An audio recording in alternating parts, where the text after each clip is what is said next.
Welcome to Kenton's videos. Enjoy the video. In this video, I will explain how to make jaggery toffee. First, let's start by melting the jaggery. Take 1 cup of grated jaggery and 1/4 cup of water in a heavy-bottomed pan. Heat this mixture over medium-low heat, stirring continuously until the jaggery completely dissolves. This step is crucial for a smooth base. Once dissolved, strain the syrup to remove any impurities, ensuring your toffee is perfectly clean and delicious. Now that we have our clean jaggery syrup, let's add the other key ingredients. Return the strained syrup to the clean, heavy-bottomed pan. Next, incorporate 1/4 cup of rich ghee and 1/4 cup of fresh cream into the mixture.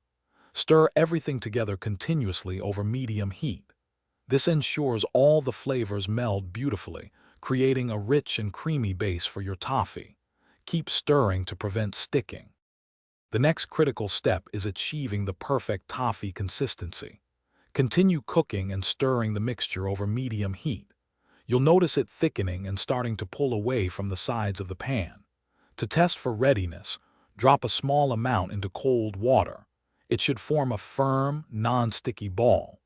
The ideal temperature for this stage is around 250 degrees Fahrenheit, ensuring a delightful chewiness. Once your toffee reaches the perfect consistency, it's time to set it.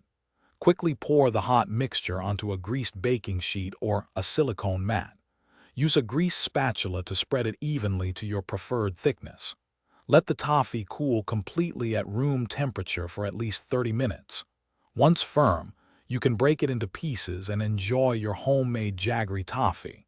It's a truly delightful treat. Thanks for watching. Consider subscribing if we helped you.